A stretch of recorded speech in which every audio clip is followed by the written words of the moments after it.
So, of course, I'll never know what ultimately got me accepted to Dartmouth College.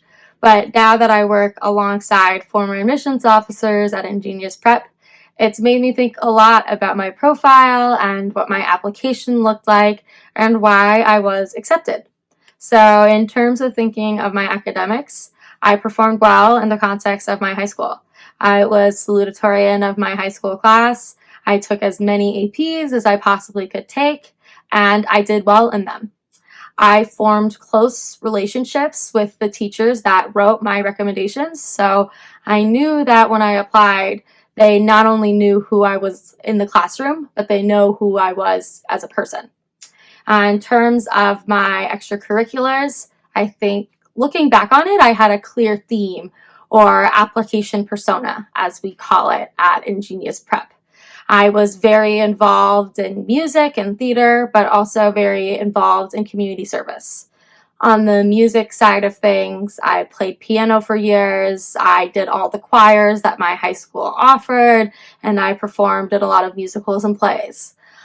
For community service, I was a Girl Scout ever since I was a daisy, and I earned the Presidential Volunteer Service Award because of the impact in my community.